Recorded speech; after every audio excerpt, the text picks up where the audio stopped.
Are we live? We are live. There you go. I think I always get caught saying that. Hey, hey, hey. How are you? Hi, everybody. Welcome. We've got to start weather check, Laura. So I have sunshine. Sunshine here too. Oh. So for those of you that don't know, I am, I think we've always said, haven't we, like city mouse and country mouse. So Laura is literally in the east side of Manhattan. And I am literally in a field in the middle of nowhere in the UK. Yay. So in that respect, we could be kind of a yin and yang, Kelly. Introvert, extrovert, city mouse, country mouse. That is exactly what we are. That is exactly what we are. Yeah, I think we're a good balance with each other. But we always share. Yeah. But we always share our views in terms of what's happening in HR, where we're going, what we're doing, what we're seeing in terms of US, UK, and even wider in terms of audiences. And I think that's always been what's been important for us to be able to do. See, hello, Mice. Happy Tuesday. That made me laugh. So, okay. Thanks. Let's see how we go. So, Laura, tell us what we're talking about today. So for anyone who doesn't know this, Kelly and I do these lives every 2 weeks, and in the time that we're not talking to you all, we are speaking with each other about what we're noticing in the HR community, where we think there are some areas for development that we can explore. We're always trying to stay curious about these things and feel like we can peel back the onion. So this week we were talking a lot about proactive versus reactive behavior in HR. And we also talk a lot about strategic HR, and this probably ties into that too. It's like we want to break it down in simple terms, what it means to be proactive in your HR work versus reactive. Kelly, I know this kind of came to you in a pretty strong aha moment too. Like, we need to talk about this. And I agree. Yeah, and I think, again, I suppose I was seeing from a leadership perspective, and then looking at the impact that this was having on HR. So I think particularly when I pinged you a WhatsApp, didn't I? I think this is what we need to talk about next week. I think I was starting to see, and isn't this always the case with things that we talk about? We spot one of them and then it like snowballs into like, oh, everybody's doing the same thing. But I think I'd noticed, I'm one of my coaching clients, HR director, and we were looking forward to, we were planning, we were being proactive in terms of some of the workshops that I was going to be helping some of the HR team with at the start of this financial year, helping them with strategy, helping them with some of their plans, helping them be really, really forward thinking in lots of things that they need to do. They're an organisation that haven't had a lot of the same challenges and struggles that lots of other people have over the last 12 months. They've been involved in a couple of mergers. They've been involved in a couple of acquisitions. So their growth has been absolutely phenomenal. But what my HR client has been noticing within the organisation, particularly this executive team, is that since December, the exec team have not wanted to make any decisions. So where I was due to be helping them with some of this strategic planning and what the people strategy would look like for the rest of this year and really kind of gearing the HR team up, the exec team seem to have just frozen.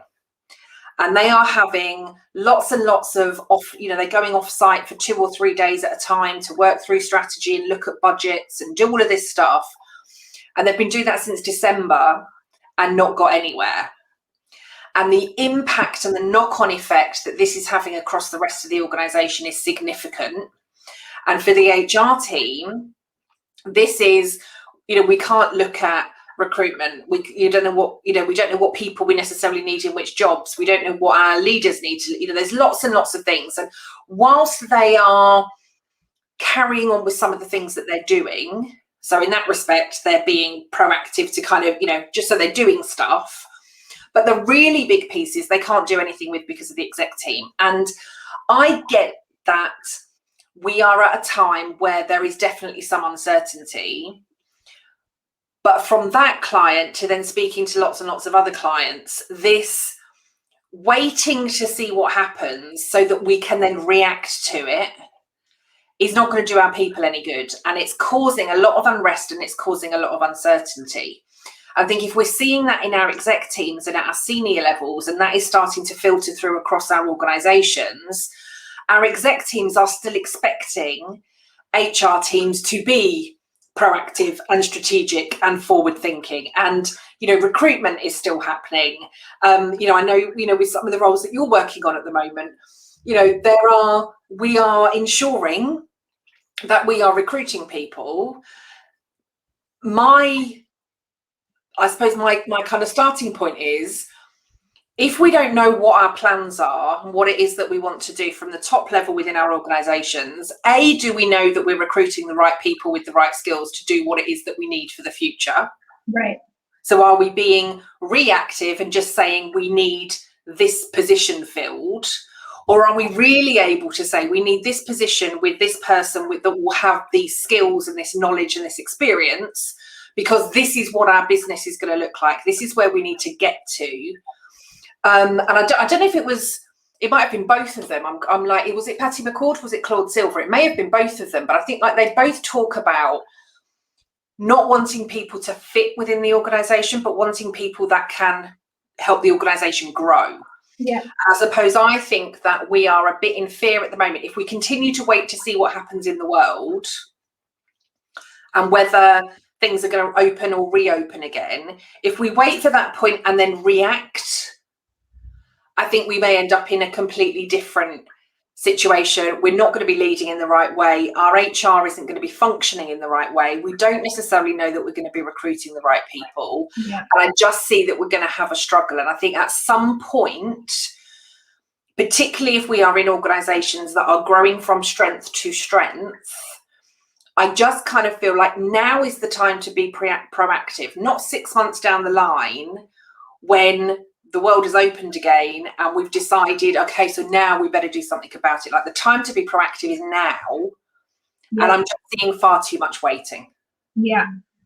I'm hearing a couple of interesting things that we can talk about. It's like an octopus with different legs. And one leg that I'm seeing is this kind of paralysis analysis. So this inability to make decisions that's happening from the exec team, but I think also HR leadership teams where, I can only speak to it really from the recruiting standpoint, but I've talked to hiring managers who are HR leaders who've met literally 30 or 40 candidates for an HR opening on their team, and they haven't been able to make a decision. And again, I really try to approach it without judgment, with curiosity. It's usually fear.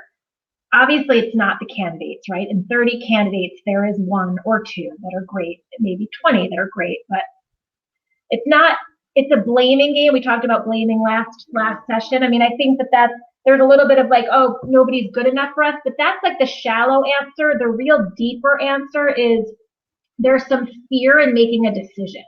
There's some fear in making the wrong decision. And when I bring that up to people, there's usually a defensive reaction. I'm not afraid. So I want to just address this with everyone that's listening. If you're in HR and you're struggling to make a decision and you're lingering in that paralysis analysis, you really could ask yourself, what am I afraid of? Because it's probably something that's stopping you from just being confident to make a decision. And from your experience then with this kind of situation, where do you think, I would imagine, well, I wouldn't imagine, I know that you will have done everything that you can to build relationships with these companies and try to get under the bottom of what it is that they need, why they need it, why this particular thing. So from your experience in that situation, where do you think some of this fear is coming from? What do you think it's bringing up? Yeah, so for some, it's their own job security. For some, it's this feeling of, I want to hold and control the department. If they're growing the HR department, there's some resistance to delegation, to trusting new people. They're so used to having the power and control, and that's frightening. And you and I have talked about this as we go in toward the business partner model truly. There is a relinquishing of control. that we haven't really made space to acknowledge in HR, that is growing pains. I mean, you and I have talked about it for ourselves. Like, as we become more of a partner and really advise and guide and lead, we do less work than we used to, and that's kind of uncomfortable. So that's it can be, because again, I think we, when we develop in our careers, and I think particularly, in any sector, but I think we definitely see it within HR. For me, I grew really quickly, really, and I got lots of promotions over lots of different over lots of years. But I think I couldn't do all of the HR director role. I wouldn't have been able to do the HR director role if I was still holding on to all of those things that I was doing when I first started within my career. There is stuff that you have to let go of. Yeah. And I think, when I was recruiting people within my teams who would then take on some of that people management responsibility, I didn't necessarily need people that were experts in everything to do with HR. What I needed were really strong people managers with a really strong grounding within HR, but I needed strong people managers. I didn't necessarily need the best HR person who could tick every single box of every single part of, the kind of employee experience. If they didn't have the people management skills, they wouldn't necessarily be able to do the role. And I would have drowned. I know we've talked about my burnout before, but I would have drowned a lot sooner if I hadn't realized that in doing that growth, there were certain things that I needed to get rid of. But here's an example. So it's easier to see it when you're a manager or a people manager, because you're like, well, of course, I have 7 people under me. You have to literally learn how to delegate, or those 7 people have nothing to do. Where I think it's harder is if you're a standalone individual contributor HR business partner. And so especially for someone who grew up in the school of they were an HR generalist or manager, where they quite literally did it all. They did the people, they were in the service business of, my manager is someone I serve and support. And now my business leader is someone that I partner with. I was telling you, I once had a client not even move a candidate forward because they said the word support. And they were like, no, our business partners do not support. They partner. I was like, okay, that shift is a big shift for a lot of people, understandably. So now we're at this point where I'm an individual contributor. I partner with the business. I empower them to do performance management reviews, employee engagement, to train their own teams, to even, really, if you think about what the model looks like, it's basically you're coaching your CFO, if that's your client, you're coaching him or she to do things that you would have ordinarily done and served to them on a silver platter. That is a huge shift in proactive versus reactive, because it's also I have to lead them to the water, lead the horse to water, right? But you can't force them to drink. I have to lead them there, but I have no control over what happens there. And there's fear with that, I think. There's just a lot of stuff coming up. And so I think I'm seeing HR people really spinning right now, reactively, because there's part of that that's uncomfortable. They want to hustle for their worthiness. They want to feel like they're getting paid a lot of money to do this job, and it's so big, and the job almost has gotten smaller in a way, because now the responsibilities are more strategic. You're getting paid more now in HR for your thought process and your brain, and less for the doing. Yeah, absolutely. And there is a huge shift there. And you're absolutely right. I think there is an unlearning. So you use the word coaching there. So from my perspective as a coach, my role as a coach is to hold the space for people, to ask the questions, and really to be there. So I hold the space and I ask the questions. My role is not then to say, if you're one of my coaching clients, my job is not then to say, right, Laura, did you do that thing that you said that you were going to do? Oh no, I've not quite had to. Right, so why haven't you? What extra help do you need? How can I help you? How can I ensure that this happens? That's not my role.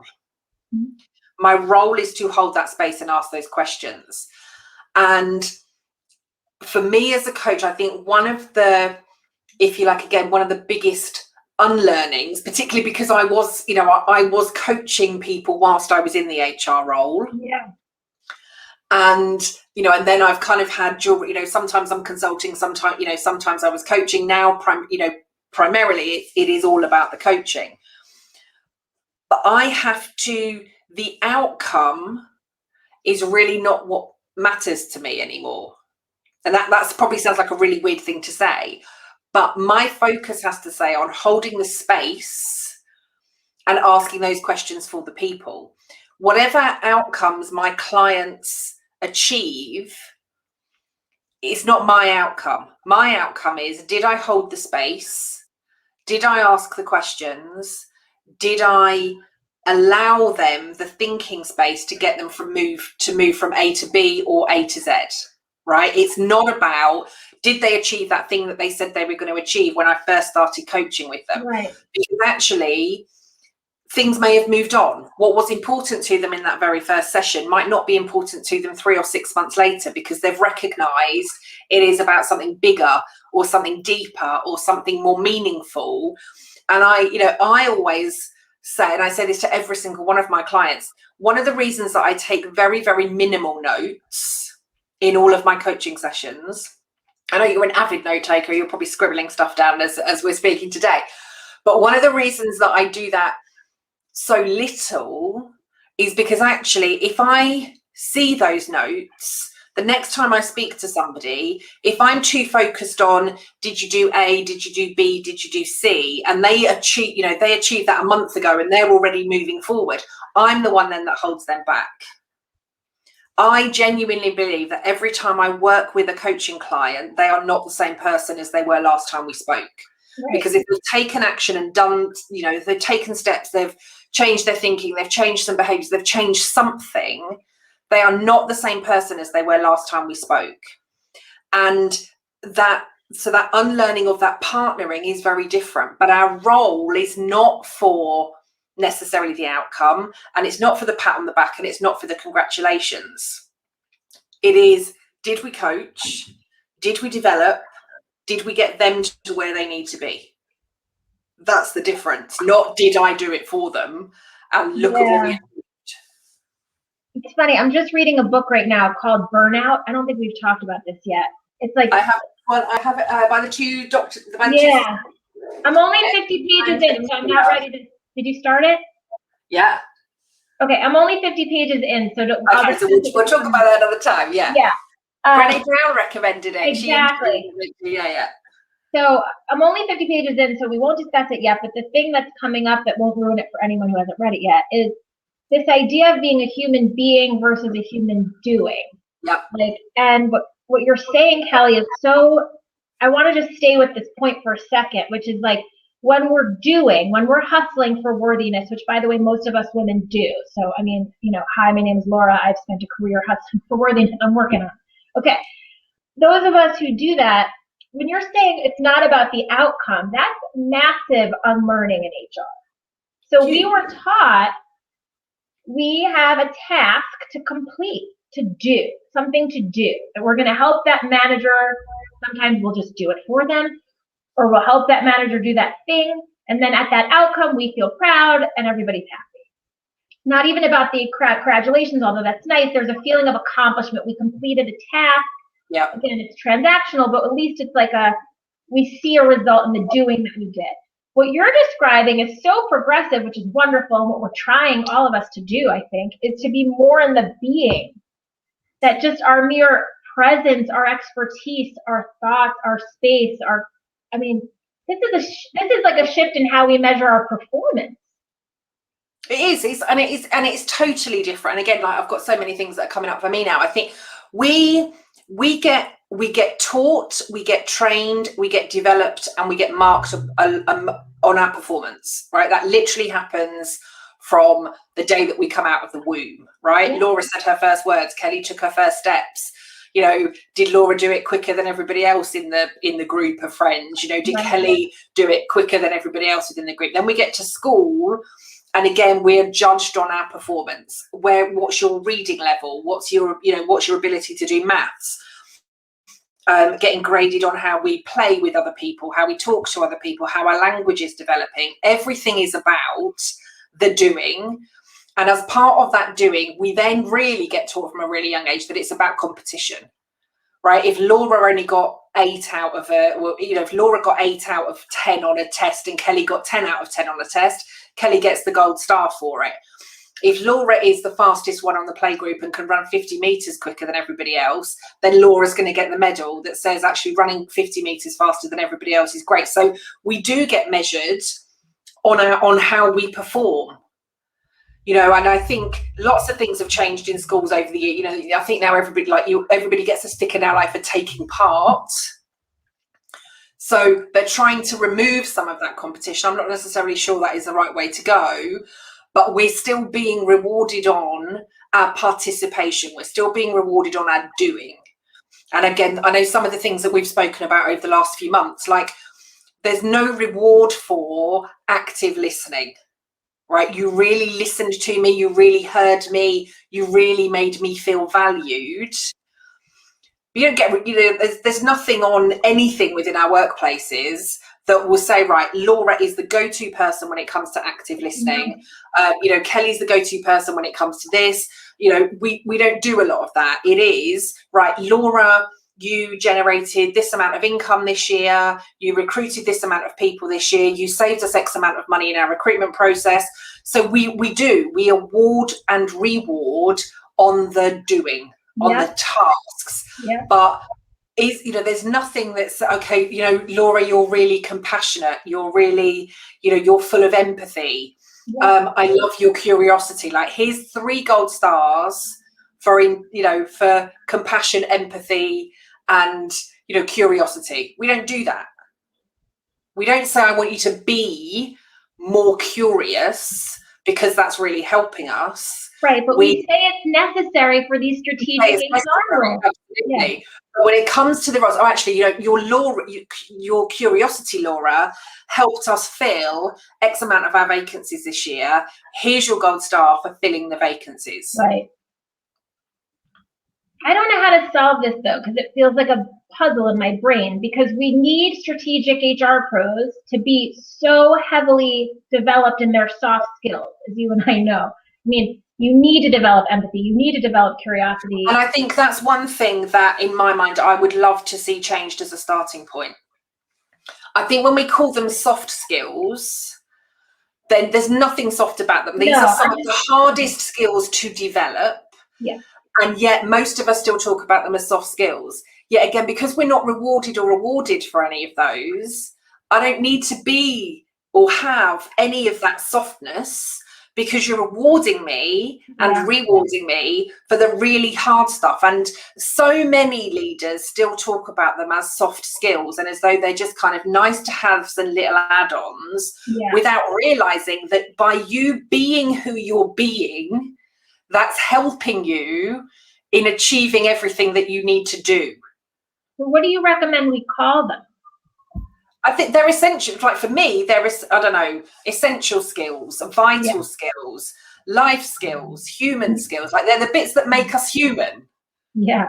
Right? They're the bits that distinguish us. They are essential skills for everybody within business, not just within HR. They are absolutely essential. They are essential in us building relationships.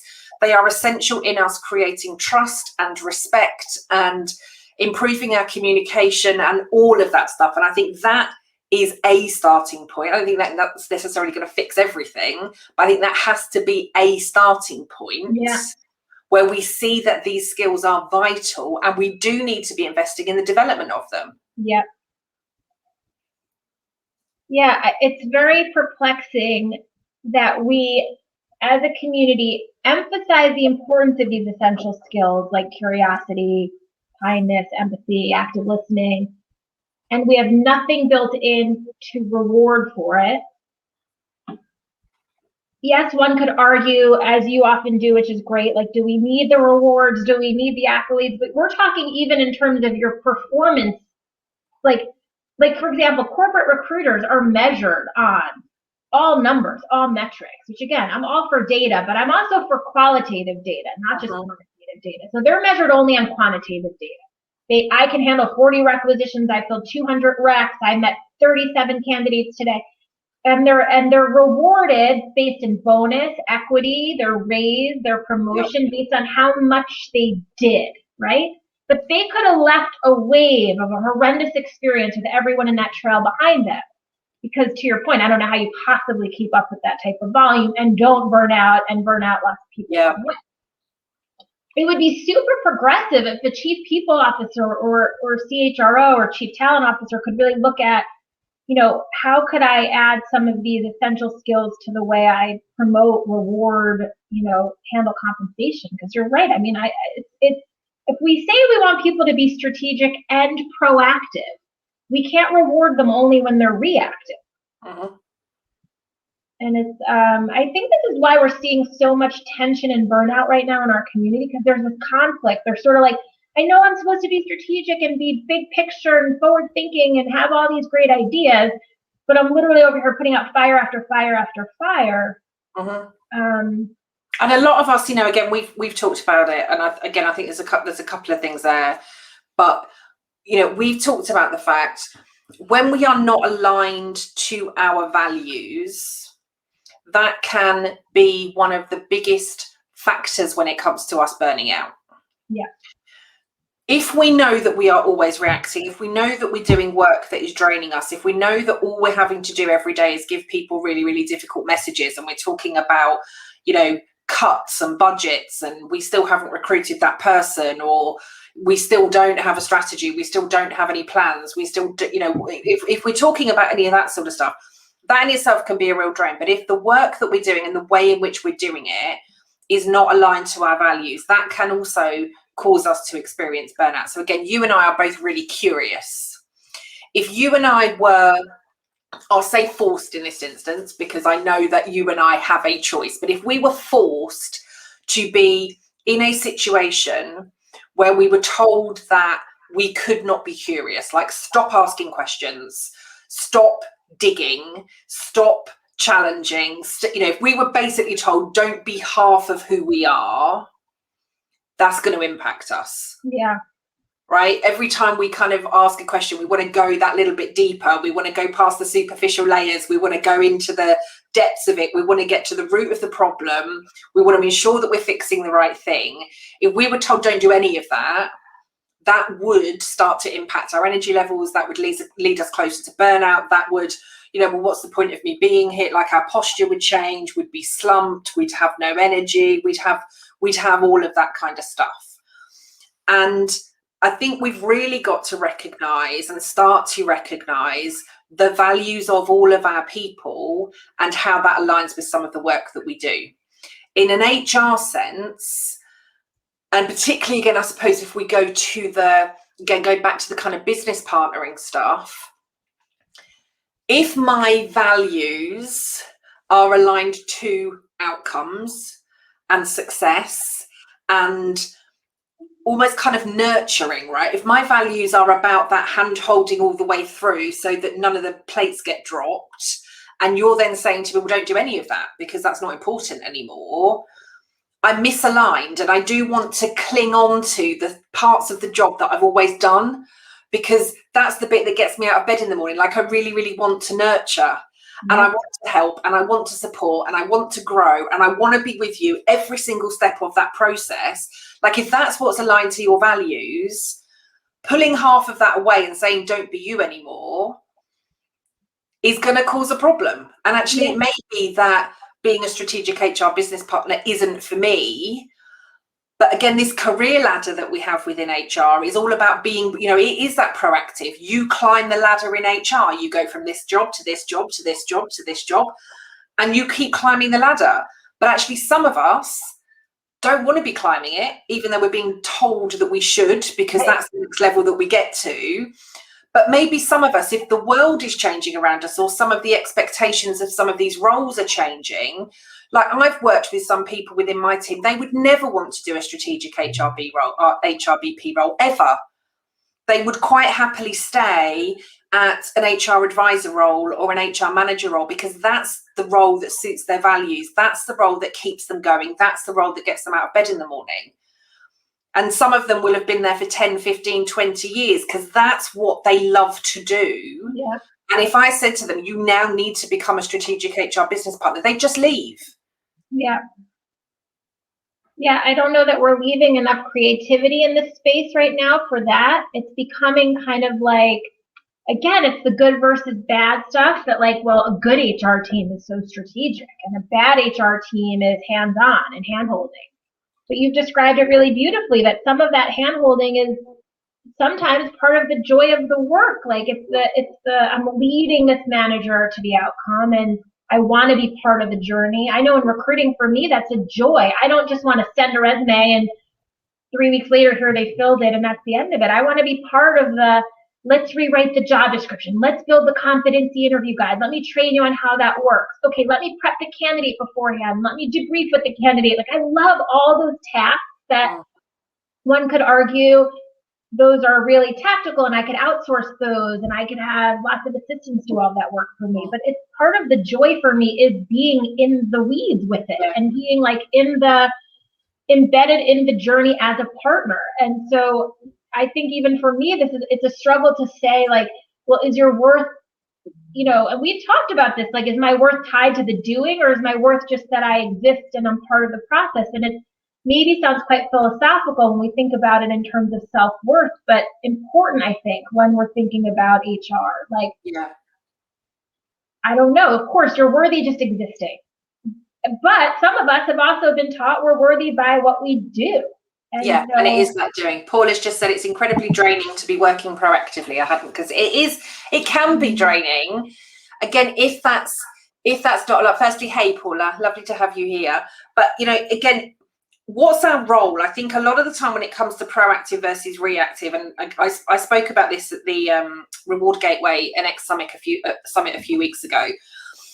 Like, I think there are lots and lots of people in lots of different roles in HR. Paula, definitely within your role, but particularly within HR, I think for many of us, you give us a crisis and we are the ultimate pros in ensuring that we deal with that crisis. Yeah. Right, in crisis mode, a lot of us are, we are the firefighters, we are the doctors, we are the nurses, we are every single therapist, coach, consultant, leader. We're everything that you need to get that crisis solved, right? That's just what we do. Yeah. And again, some of us thrive on that crisis, right? Because we give us a crisis, we fixed it. And again, the chemicals, the adrenaline and stuff that's giving in our brain, the kudos and the congratulations and the thanks and everything that we can get from that doesn't always exhaust us when we're being reactive, because it's just part of it. It can exhaust us, but we're experts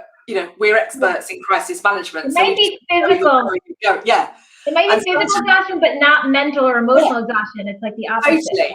And sometimes it's the downtimes that exhaust us the most when we're in that, because it's like, so what am I meant to be doing now? Like, what do I do? Well, actually, like, now you can clear your emails or you could do some planning. Like, now's the time that you could start to be proactive. But sometimes that's not as exciting. Because we want the crisis to come so that we can solve it and so that we can do something about it. Sometimes the proactive stuff can be the hardest and it can be the most challenging, and it is the forward thinking stuff.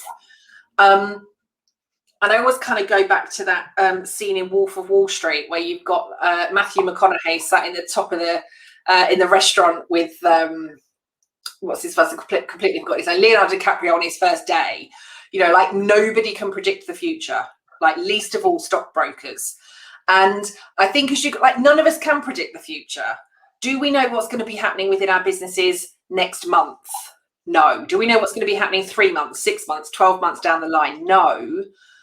But if we're constantly in reactive mode, we create more things to be reactive about, because things start to fall around us. Like, our systems, our IT systems start to work more slowly. Information doesn't start to go through. Our communications break. There starts to be impact with our customer service because, those sorts of things aren't working as much. Employment law changes around us and we've not done anything to fix it. So we start to end up with loads of employee issues because we're no longer in line with the law, and we didn't foresee this coming, and we didn't think about this, and we didn't think about this. So if we only ever stay reactive, we're always going to be in crisis mode, and that's just going to cause us more and more problems. There has to come a point where we begin to be proactive, but again, it may be that we don't have to be proactive all of the time. Yeah, well, you've made a great point that, like, decide whether or not you even want that role. And then if you really do want to be strategic and proactive, then you probably have to also go to your C-suite and let them know what kind of additional headcount you're going to need, what additional resources you're going to need.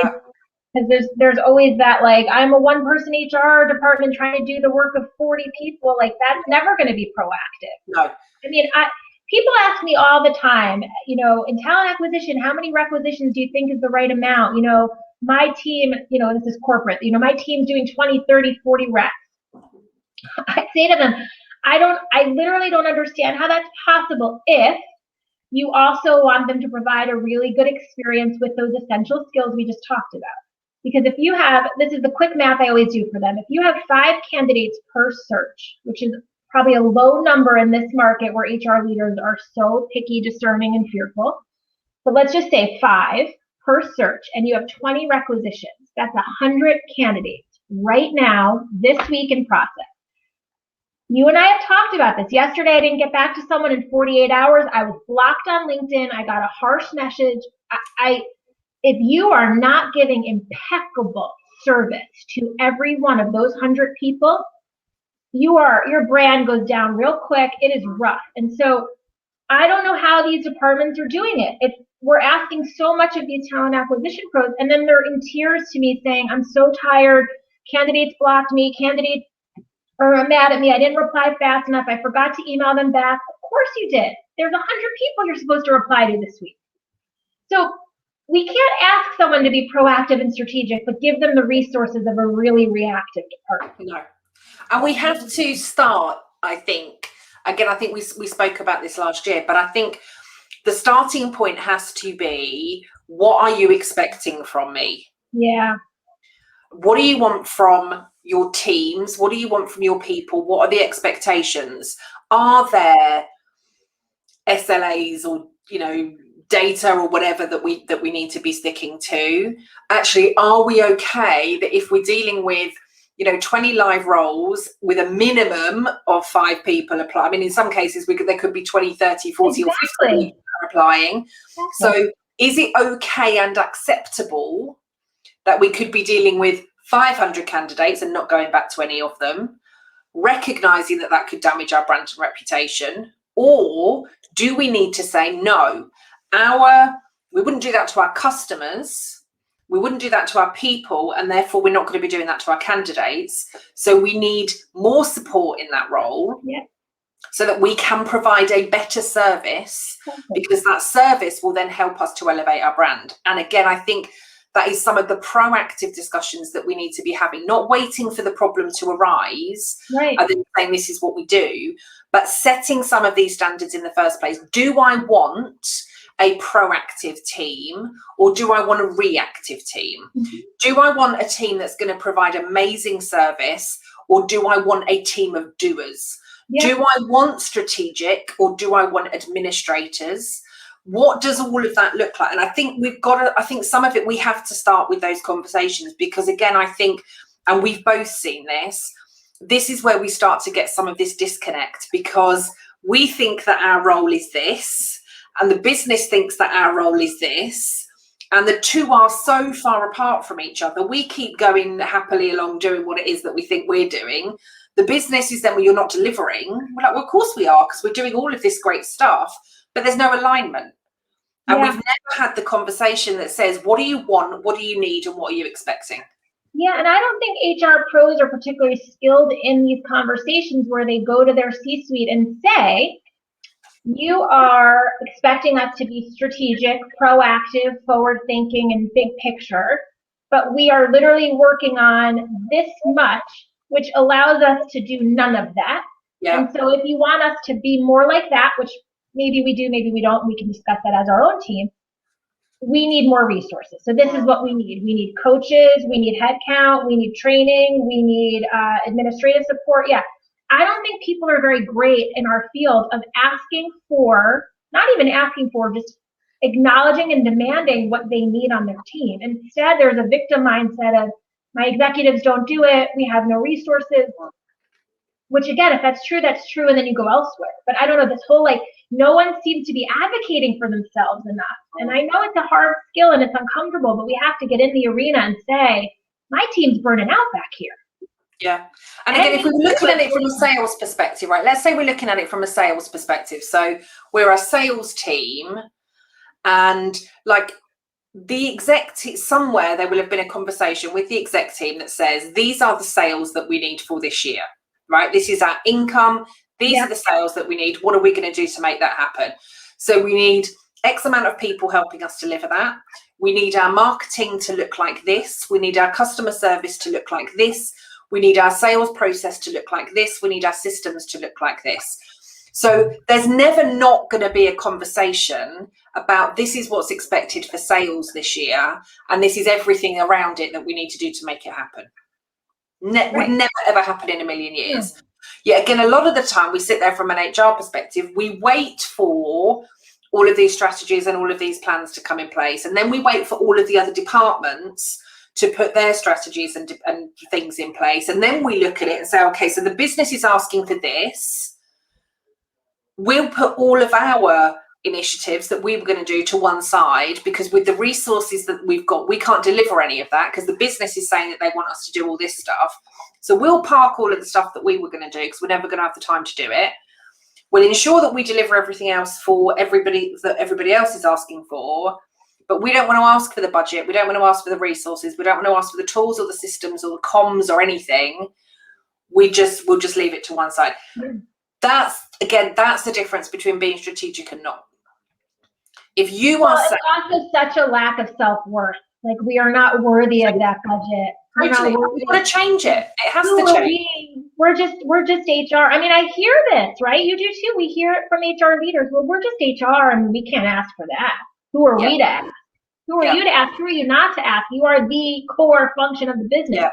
I think I said to you before, there was I was invited to, this was 4 or 5 years ago now, and I was invited to like a round table discussion with a group of senior HR people, and we decided that we would continue to kind of have these discussions because it was really helpful, it was really useful. And we were also asked if we knew anybody that was, or what was the maximum amount of people that we would have. So I think we started off as 5, and I think it got to about 10 of us. And this one woman came along. She was an HRD for an organisation, again, who is global. They make billions of pounds a year, literally billions of pounds a year. And she came, she was an HR director, and her first words, we started talking about development and what development in HR could look like. And she said, I will tell you now, I've been told I can come to this because it's free. There will be no budget for HR. No budget for HR. And I can remember challenging that at the time, and kind of saying to her, so does anybody else have a training or development? But, oh yeah, because they're all the ones that are making the money. Okay, so how do you feel about that? And we had a conversation with her about how she felt about it. And it was just, well, that's just the way it is. Mm-hmm. Now, if you are £1 billion or like multi-million, not billion, but multi-million, you are a multi-million-pound organisation that is spending money on coaching and development for everybody else. As the HR director, you've just said, okay, then fine, I'll just go to a few free events. That's not going to give you what you need. Mm-hmm.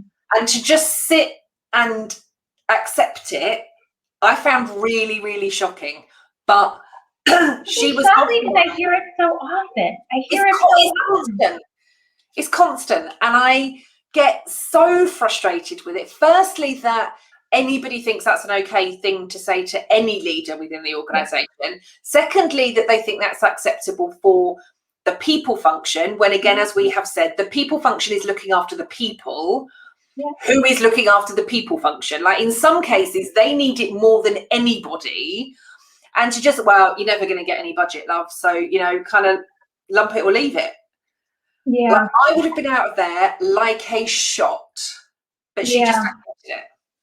Yeah, it's like, it's so odd. It's the age old, the shoemaker's children never have shoes, where I think there are so many HR leaders who are coaching their business leaders to say, like, you clearly need to add additional support to your team. You need breaks. You need a better balance. They're noticing the gaps. They're noticing the risk of burnout. They're noticing the proactive hustling in other teams, but they can't seem to catch it for their own. And I'm always saying, like, hold up the mirror to your own department. For example, I was on the phone last week with a head of recruiting, and she was like, "Oh my God, I have to run." I was like, "Oh my God, okay, of course." I thought, like, her child, God forbid. She's like, "My CEO needs something in 10 minutes. So I said, "Okay, great." So she called me back later that day. She said, "I'm so sorry. He was running into a board meeting and needed, like, something that I had, or he needed me to create something for him." I'm like, "In 10 minutes? Like, why hadn't he told you about that earlier? Or what if you weren't around?" And she's like, "Well, I have to be around. It's him, and the fear, the people pleasing." And I thought, that is a whole nother thing that I don't understand, which is this hustling to please the leaders. Like, they are so much more important, and we still have them on some kind of pedestal that I don't know if it's come from years of experience. I don't know if I would have said this when I was 22 years old, but, like, I'm sorry, there's no executive that is allowed to control your day like that, where you panic, rush off a call. It wasn't that this call with me was so important, it's principle.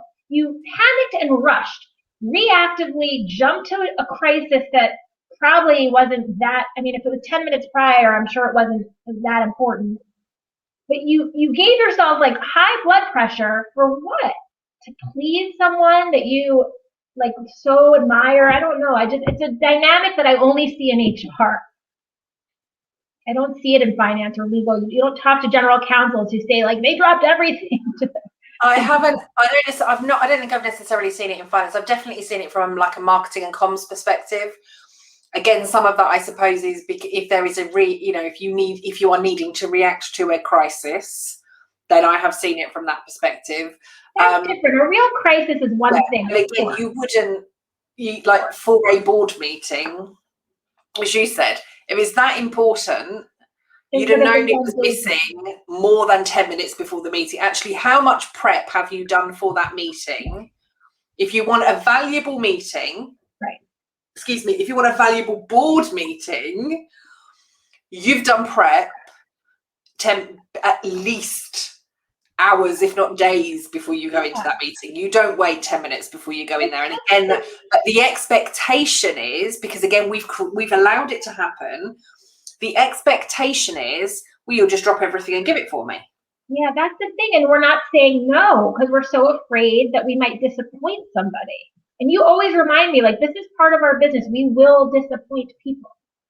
Yeah. We have to accept that. It's not like maybe we'll disappoint some people sometimes. Like, it's a people business. We're going to we will disappoint people. And again, we've spoken about, it's not that we go out of our way to purposely disappoint people or to purposely upset people or, any of that sort of stuff. Like, none of it is purposeful, but there will be occasions where people are disappointed, people get told no, people don't get what they want.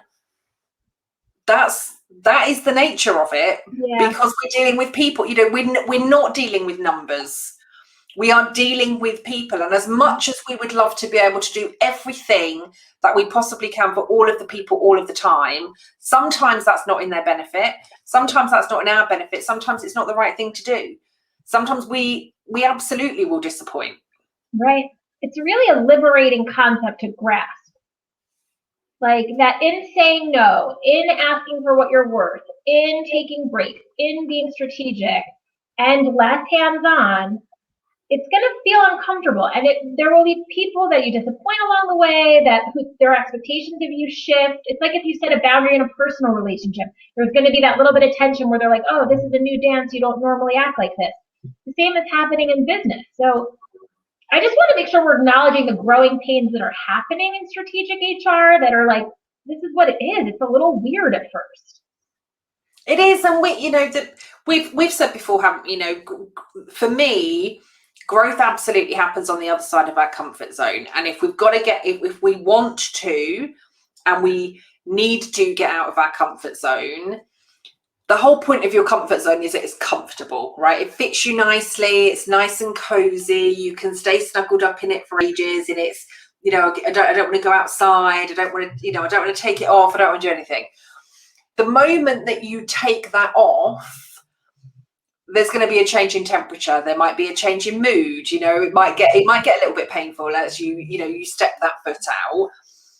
But any change, any growth worth doing is worth going through that pain for. Yeah. I think I probably can't think of a time in my life where I haven't been going through that of some sort. You know, if I start to get too comfortable, like for me, that is an immediate, something's going to change. You know, let's do like new course, or let's try this, or let's try this, or let's try. And actually, for me, that growing pain becomes my comfort blanket. Yeah. I just thought of a quote I used to love. That's a ship is safest in its harbor, but that's not what ships are made for. Absolutely. And so it's like you could be just a really reactive HR pro sitting in the harbor, watching all the other boats go by. But like at some point, you got to go out there. It's going to be a little rocky. We're all here to support each other. You're going to say no. You're going to set boundaries. You're going to need to ask for help. It's part of the rocky road of the waters. But then you're also going to see all sorts of new stuff. Yeah. And there might be some knocks and some scrapes along the way. Yeah. And that's part of what happens when you're out at sea. I wanted to circle back to what you started with, because I want to make sure I was clear. You were saying like one of your coaching clients was talking about the executives being kind of frozen in decision making. Yeah. So now that we've talked all this through, like let's kind of end on that topic. What were you getting at with that, Kelly? That you think executives are also stuck in that paralysis analysis right now? At the moment, I think so, yeah, because again, it is uncertain times. Yeah. Like nobody is denying that. It is uncertain times. And might we, you know, again, with this particular organization, actually the pandemic, because of the type of sector that they're in and type of business and ever, actually the pandemic probably did them quite a lot of favors. Financially, profitability, all of those sorts of things, just because of the type of business that they are. As we come out of that, but now they've gone through these mergers, they've gone through these acquisitions, so it's a much, much bigger organization. Now is not the time to freeze. Mm-hmm. Even if your one goal is, I don't know, from a profit perspective, let's at least maintain. We don't necessarily have to grow, but let's maintain profit. But actually our biggest priority should be, because we've got these mergers and acquisitions that have taken place around us, maybe this is the year that we focus on ensuring that everybody is integrated into the business properly. That could be the only two things that business focuses on, but it kind of feels like they don't know what the focus is. And so in some cases it's, we've got all of these decisions. So because we've got all of these decisions, we're going to make none. Yeah. Making none, we're slowing down all of our, I mean, like we're a new financial year this Thursday. They have no budget set, no target set, no goal set. So going into a new financial year with no income goals, no budgets to say what we can and can't spend. We don't know what our growth plans are going to look like. We don't know how many vacancies we've got. We don't know anything. That could be really, really damaging. And if that exec team is freezing at the point that they need to be moving forward, the rest of the business becomes stuck. Yeah, it's a great How point. do you then set performance, manage performance, talk about goals, set, you know, personal objectives? So again, you know, if I'm going into a new year with no objectives, no growth, nothing for me to focus on, is that going to excite me and keep me for this year? No. And if in 3 months' time I still have no goals, no objectives, and nothing that says, okay, Kelly, this is what you should be aiming for, you're not going to keep me in that role. So I think it's often fear. Do you think it's something else too that's holding them back? I think some of it is fear. I think with this particular company, I think some of it is there's a lot of ego at that top table. There are a lot of silos being created. I don't think there is a huge alignment in terms of what is best for the business. I want what's best for me, you want what's best for you, and everybody else wants what's best for them. We're not talking about what's best for the business and being able to make, again, strategic decisions at the exec table about what is best for the business, because I want what's best for me and my people, you want what's best for you and your people. So I'm going to dig my heels in, you're going to dig your heels in, and nobody wants to make a decision. Yeah, it's interesting. Some of it is power, some of it is ego. Yeah, ego has a big role in an inability to be proactive. It's a really good point. Even in HR, if you need all the control, right? If you need all that power, it's so hard to sit back and just be strategizing. And I sometimes think if you desperately need all of that power, you really shouldn't be in a role that involves people. Yeah. Like maybe it is something that involves, I don't know, something, maybe it's finance. That's probably the right thing to do, but like something that you can control, right? 2 + 2 will always equal 4. I can control that. So I think sometimes if you want that control and that power and that ego, stick with something where kind of, 1 + 1 is the same answer. Yeah.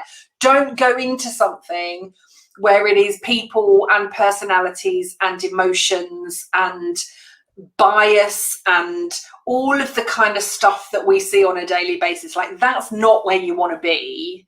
Yeah.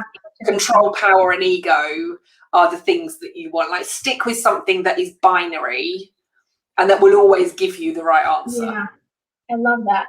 It's such a good point. It's a really good point. And yet we know so many HR leaders who are driven by power and ego, and they struggle so much, first of all, to be happy themselves, that their teams are miserable, their companies are miserable, and it's because it's probably the wrong role for them altogether.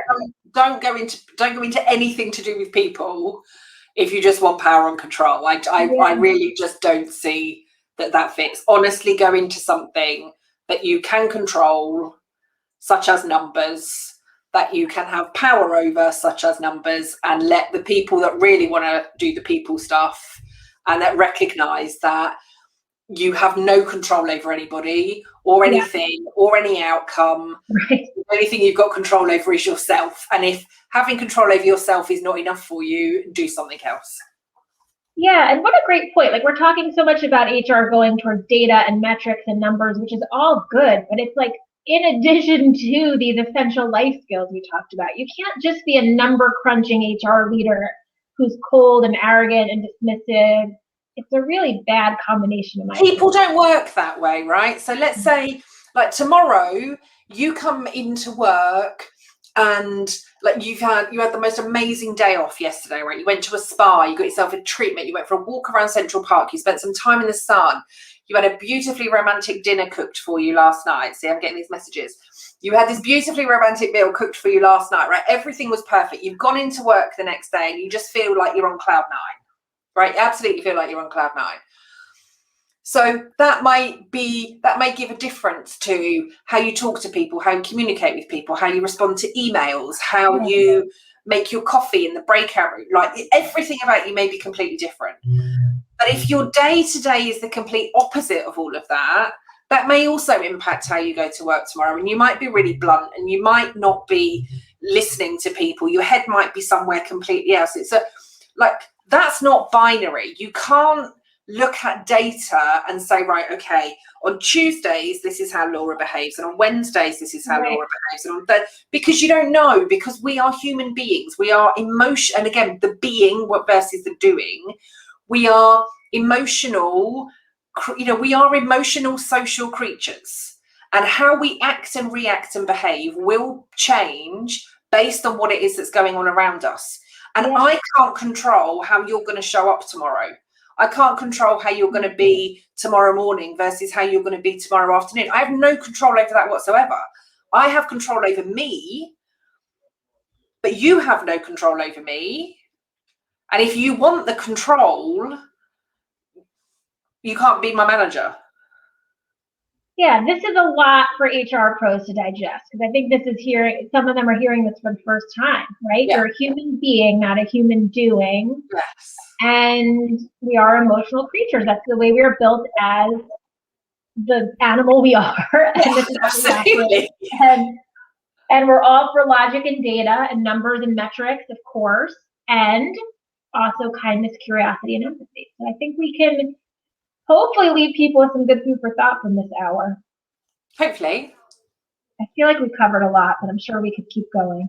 We could keep going. We say this all the time. Like, we could go for another 3 hours and still not cover it all. Yeah, I'm excited for more comments. I'm grateful for what Paula said here, and of course Sue chiming in. And as we post these, hopefully people will continue to talk to us about it. Yeah. I want to hear from the community how they're navigating this. Yeah, totally. So this will be on both of our YouTube channels. So you can find Laura everywhere as Eastside Staff, apart from LinkedIn, where she is actually Laura Mazzullo. Yeah, and YouTube is Learn with Laura HR. There we go, Learn with Laura HR. So it'll be live on there. This will not live on there soon, but it will be on there soon. And I am Kelly Swingler everywhere, other than my Instagram, which I am coaching people leaders. But everywhere else, I'm Kelly Swingler. So we're kind of the opposite, really, aren't we? You're Eastside Staff everywhere, and I'm Kelly Swingler, and then we swap on one platform. Giving always. The city mouse and the country mouse. Have a lovely evening, everybody. Thank you very much for joining in. Laura and I will be back in 2 weeks' time.